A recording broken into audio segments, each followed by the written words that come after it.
이런 사실은 우리가 원문으로 볼 때 보다 잘 드러나는데요. 본문에서 자고에 해당하는 와이사나의 원형 야션은 깊이 잠드는 걸 나타내는 단어예요. 깊이 잠들어도 깊이 잠드는 거. 히브리어에서 이 잠자는 것을 표현할 때는요, 보통 본문에서 누어로 번역된 사카부티의 원형 사카부 하나만 쓰는데요. 본문과 같이 야센이라는 단어까지 첨가할 경우에는 잠을 자되 아무런 염려 없이 단잠을 깊이 잔다는 사실을 나타내요.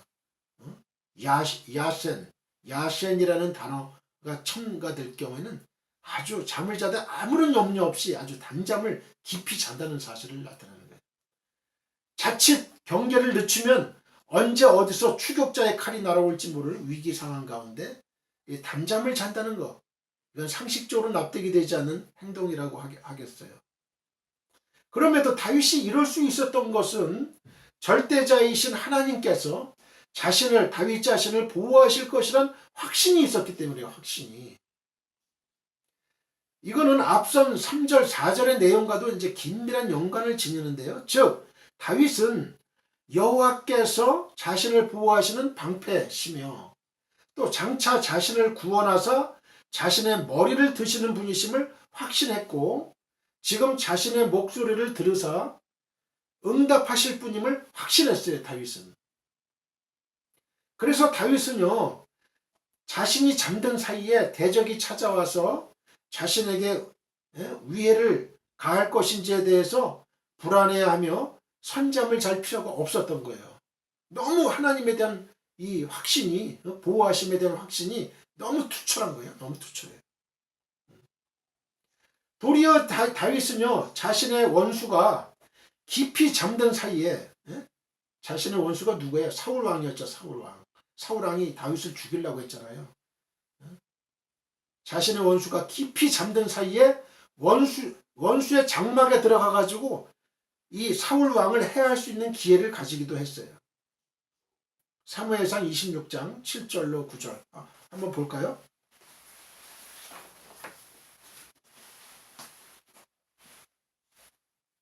사무엘상 26장 7절로 9절. 제가 갖고 있는 성경, 구약성경 454페이지. 다윗과 아비새가 밤에 그 백성에게 나아가 본즉 사울이 진영 가운데 누워 자고 창은 머리곁 땅에 꽂혀 있고 아브넬과 백성들은 그를 둘러 누웠는지라. 이 아브넬은 이제 사울 왕의 장군이죠. 그래서 아비새가 다윗에게 이르되 하나님이 오늘 당신의 원수를 당신의 손에 넘기셨나이다. 그러므로 청하오니, 아비새는 이제 다윗의 밑에 장군이고요. 그러므로 청하노니 내가 창으로 그를 찔러서 단번에 땅에 꽂게 하소서. 내가 그를 2번 찌를 것이 없으리이다 하니, 다윗이 아비새에게 이르되 죽이지 말라. 누구든지 손을 들어 여호와의 기름 부음 받은 자를 치면 죄가 없겠느냐 하고, 다윗이 또 이르되 여호와께서 살아계심을 두고 맹세하노니 여호와께서 그를 치시리니 혹은 죽을 날이 이르거나 혹은 전장에 나가서 망하리라. 이게 다윗의 이게 신앙관이에요. 믿음관이에요. 이게 다윗은 죽일 찬스에서도 죽이지 않는 거예요. 하나님이 해결하실 거다 이거죠. 내가 손을 들어 여호와의 기름 부음 받은 자를 치는 것을 여호와께서 금하시나니 너는 그의 머리 곁에 있는 창과 물병만 가지고 가자 하고, 다윗이 사울의 머리 곁에서 창과 물병을 가지고 떠나가되 아무도 보거나 눈치채지 못하고 깨어있는 사람도 없었으니 이는 여호와께서 그들을 깊이 잠들게 하셨으므로 그들이 다 잠들어 있었기 때문이었더라. 이 평안도 하나님이 주셔야 되는 거예요. 깊이, 여호와께서 그들을 깊이 잠들게 하셨다. 누가 그랬냐? 여호와께서 그랬다 이거예요. 12절 26장 12절 보면은 여호와께서 그들을 깊이 잠들게 하셨으므로 그들이 다 잠들어 있었기 때문이었더라. 이걸 잘 봐야 돼요. 이걸 잘 봐야 돼요.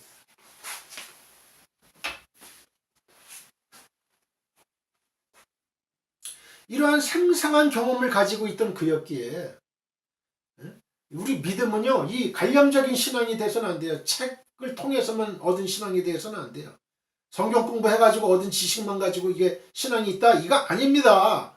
나와 하나님과의 실질적인 삶에 있어서 삶의 처절한 현장에서 하나님과 나와 독대하고 하나님과 교통하고 하나님께 기도하면서 하나님 말씀을 듣고 이런 아주 생생한 체험이 있어야 되는 거예요. 이 체험적인 신앙. 이 사람이 진짜 철두철미한 다윗과 같은 그런 신앙의 소유자가 될 수 있어요. 어떤 상황 가운데서도 진짜 자기 생명이 그 경각에 달려있는 그런 상황에서도 편안히 자고 있는 거. 누구를 믿고요? 하나님을 믿고 전능하신 하나님 엘샤다이 하나님을 믿고 다윗은 편안하게 잠을 잘 수 있었습니다. 그 신앙을 우리 가져야 돼요. 이런 생생한 경험을 가지고 있던 다윗이었기에 다윗은 엄청난 지금 위기 상황에서도 본문에서와 같이 아무 일도 없는 것처럼 단잠을 잘 수 있었다고 노래하는 거예요. 바로 이러한 이유 때문에 다윗이 단잠을 잘 수 있었던 것이죠. 다윗이 여기 성경에 있는 글이 보통 사람들은 그러죠. 그 생명의 위협을 받는 그 순간에 어떻게 그 다윗이 그렇게 평안하게 잠을 잘 수 있겠느냐? 그 거짓말이야. 그거 그냥 성경에 그냥 사람들이 그냥 써놓은 거야. 아니에요. 그건 성경 66권은 하나님께서 1500년이라는 기간 동안에 약 한 33명, 34명의 기자들이 시대를 초월해서 다 달라요. 환경도 달라요. 직업도 달라요. 그런데 성령의 감동으로 썼기 때문에 그 글이 다 통일성이 있잖아요. 다 틀리지가 않아요. 다 틀리지가 않아. 성령의 감동을 받아서 쓴 글이기 때문에. 그래서 우리가 성경의 단어 한 글자 한 글자 귀하게 보는 거죠. 귀하게 생각해야 되는 거예요. 하나님이 그 숱한 그런 전쟁과 여러 가지 재해와 이런 가운데서도 하나님께서 그 하나님의 파피루스로 된 그 사본, 사해 사본이라든지 여러 가지 그런 사본들을 보존했던 거예요. 그래서 지금의 우리의 그 손에 이렇게 성경책이 들어올 수 있었던 거죠. 귀한 성경책, 귀한 성경책, 귀하게 봐야 돼요. 하나님 말씀 한마디 한마디를. 이걸 영어로 번역하고, 그죠? 그리고 한자로 번역하고 또 한글로 번역하고.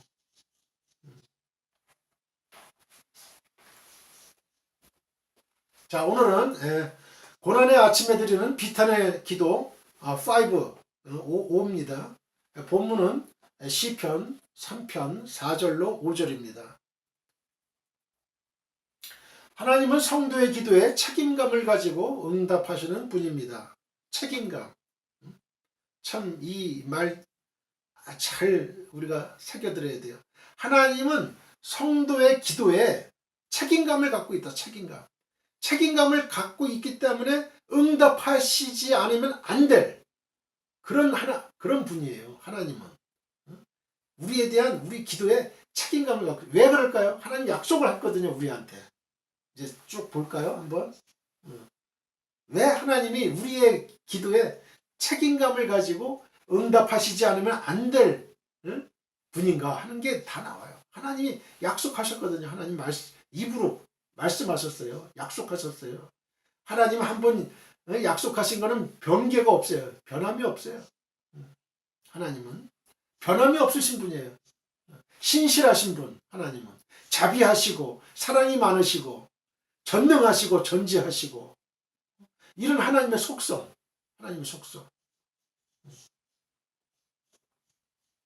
죄를 지으면 징계하시고 죄는 물론 용서하시지만 죄에 대한 후유증, 징계는 반드시 있다. 공의의 하나님. 그래서 공의의 하나님이다. 그래서 본시에서 다윗이 비탈에 빠진 이유는요, 아들 압살롬을 포함한 많은 사람들이 자기를 해하려 하고 있을 뿐만 아니라 나아가서는 그들이 이 다윗 자신을 하나님의 도움을 못 받을 자로 규정했기 때문에 그렇습니다. 그러나 다윗은 여기에 굴하지 않고 하나님께 부르짖었어요. 세상 사람들이 천만이 나를 둘러싸서 나를 치려해도 나는 두려워하지 않는다.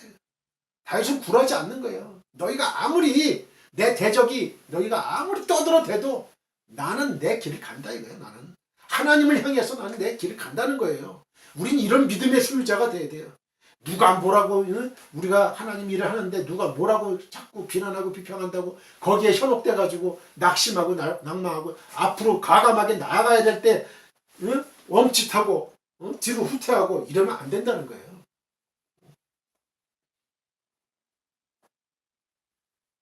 예수님도 그랬잖아요. 쟁기를 잡고 뒤를 돌아보는 자는 내게 합당치 않다. 굴하지 않고 다윗은 하나님께 부르짖었어요. 나아갔어요. 앞으로. 즉 자신을 대적으로부터 구원해 주시기를 호소한 거죠. 7절 8절은 그러한 기도의 구체적인 내용이라고 할 수 있습니다. 그리고 4절 하반절은 이에 대한 결과를 언급하고 있습니다.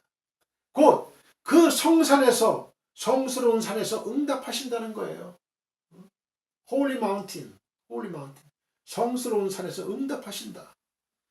이는 과거의 응답을 해상하는 것일 뿐만 아니라 과거의 응답을 해상한 거예요.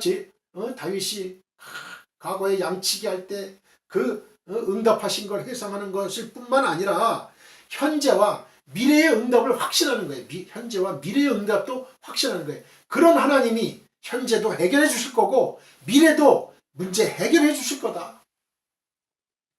즉 다윗은 과거 사건의 해상을 통해서 선치적인 신앙을 가지고 이미 현재와 미래의 일에 대한 하나님의 응답을 듣고 있었던 거예요. 선치적인 건 먼저 선자에 치할 치자 먼저 치한 신앙이에요. 먼저 과거에 하나님이 나와 함께 하셨던 것, 과거에 하나님이 다윗과 함께 하셨던 그 신앙, 그 신앙을 갖고 이미 현재와 미래의 일에 대한 하나님의 응답을 이미 듣고 있었던 거예요. 이러한 다윗의 응답의 확신이 보여주듯이 실로 하나님은 응답에서 확실한 분이에요. 응답에서. 하나님은 자기를 경외하는 자의 기도를 외면하시는 법이 없어요. 자기를 경외하는 자의 기도를 외면하지 않는다. 외면한 적이 없어요. 또 하나님은 자기 백성이 범죄하면 징계는 하실지라도 그들이 부르짖으면 들어주셔요. 구약의 이스라엘 역사가 그런 거 아닙니까? 성도 여러분, 여기서 응답이라는 말은 영어로 리스폰스라고 해요. 리스폰스. 이 말은 누군가의 자극이나 요구에 반응한다는 뜻도 있습니다. 그런데 여기에다가 능력이라는 의미의 ability, ability라는 말을 더하면 좀 다른 뜻의 단어가 생겨나요. 그 두 글자를 합치면 response에다가 ability, responsibility가 되는데 그 뜻은 문자 그대로 하면은 응답하는 능력이지만은요, 실제로는 그런 의미로 쓰이지 않고 책임, 책임이라는 뜻으로 쓰여요. 책임. 그래서 누군가의 그 부름에 응답이나 반응을 잘하는 사람은 곧 책임 있는 사람이라는 뜻이에요. 책임이다. 책임 있는 사람. 책임 있는 사람은 뭐냐? 누군가의 부름에, 콜링에 응답이나 반응을 잘하는 사람. 그러니까 책임 있는 사람이다. 책임 있는 사람. 이 단어가 시사하듯이 하나님의 응답은 철저한 책임을 동반하고 있어요. 철저한 책임을 동반하고 있다. 특별히 우리의 간구에 대한 그분의 책임 있는 태도는 세 가지 특징을 갖고 있어요. 세 가지 특징. 첫 번째는 우리가 찾을 때 외면하지 않고 꼭 응답하신다는 거예요. 우리가 하나님을 찾을 때 외면하지 않고 꼭 응답하신다. 이거 꼭 기억해야 돼요. 시편 91편 15절을 보면요, 하나님은 그가 내게 간구하리니 내가 그에게 응답하리라. 그들이 환난 당할 때에 내가 그와 함께하여 그를 건지고 영화롭게 하리라고 말씀하셨어요. 또 이사야 58장 9절을 보면 내가 부를 때에는 나 여호와가 응답하겠고 내가 부르짖을 때에는 내가 여기 있다 하리라고 말씀하셨습니다. 얼마나 좋은 하나님이에요. 이사야 58장 9절. 내가 부를 때에는 나 여호와가 응답하겠고 내가 부르짖을 때는 내가 여기 있다 하리이다. 내가 여기 있다 하리라. 내가 여기 있다. 뭐 어떤 일이 있어? 도와줄게. 내가 해결해 줄게. 그렇습니다. 하나님은 우리의 기도에 외면하시는 법이 없어요. 외면하시는 법이 없어요. 우리가 기도할 때 우리가 트라우마가 많죠. 내가 기도했는데도 왜 하나님이 안 들어주시나? 그 여러 가지 원인이 있는 거예요. 너희 정욕으로 쓰려고 잘못 기도하는 게 아닌가? 기도하는 목적이 잘못되어 있으면 안 돼요. 기도하는 목적. 하나님의 영광을 위해서, 하나님 나라 확장을 위해서 하나님께 기도해 보세요. 너희는 먼저 그 나라와 그 의를 먼저 구하라. 그리하면 이 모든 것을 너희에게 더하시리라. 너희는 먼저 그의 나라와 그 나라와 그 의를 먼저 구하라. 먼저 구해야 될 걸 먼저 구해야 되는데 나중 구할 것을 먼저 구한단 말이에요. 그러니까 기도가 응답이 안 되는 거죠. 기도가 응답이 안 되는 거예요. 우리는 하나님의 나라와 그 나라와 그 의를 먼저 구해야 돼요. 하나님의 나라, 하나님 나라를 위해서 내가 먼저 기도해야 돼요. 구해야 돼요. 하나님 나라가 이 나라에 임하고 확장되고 하나님 백성이 늘어나고 그래야 이 나라가 이 세계가 평화가 이루어지는 거예요. 평화가. 하나님의 복음이 점점 사라지고 이러면 동성애자 늘어나요. 마약쟁이들 늘어나요. 아편쟁이들 늘어나요. 도박쟁이들 늘어나요. 성적인 문란이 늘어나요. 그 왕따가 늘어나요. 결국은 우리 자녀들도 결국 피해를 보는 거예요. 그런 오염된 상황에서, 환경에서. 학교도 못 가요. 학교도 못 가. 왕따가 심해요. 왕따가.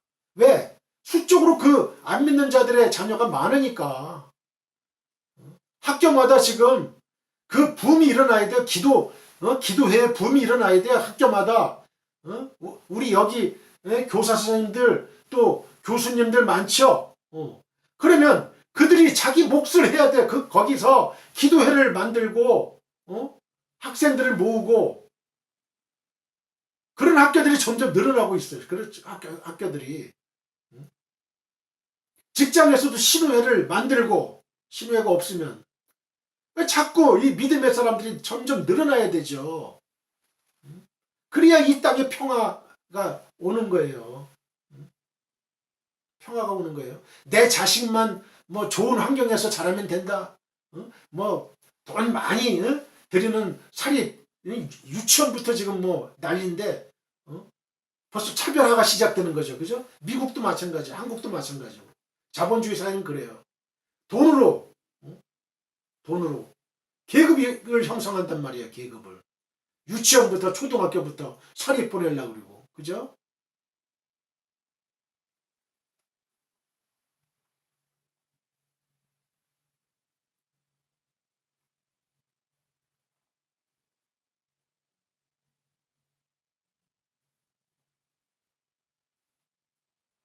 물론 우리는 종종 하나님의 응답을 듣지 못하는 때가 있습니다.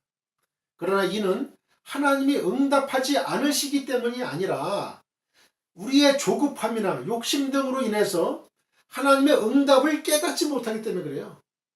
우리 안에 욕심이 있다든가 조급함이 있다든가 내 인간적인 하나님은 절대 조급하신 분이 아니에요. 바쁘신 분이 아니에요. 급하신 분이 아니에요. 하나님은 하나님의 섭리에 의해서 이 온 우주 만물과 이 세상의 역사는 흘러가게 돼 있어요. 인류 역사는요.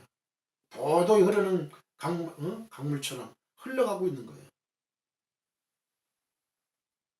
그런데 거기에 우리의 여러 가지 욕심이라든지 인간적인 욕심이라든지 또 야망이라든지 뭐 여러 가지 이제 불순물이 끼잖아요. 그러면 점점 하나님 그 목소리를 들을 수가 없어요. 소리를 들을 수가 없어요.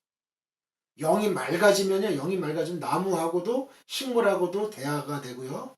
그 다음에 이런 새하고 이런 동물하고도 대화가 되는 거예요. 영적으로 대화를 할 수가 있어요.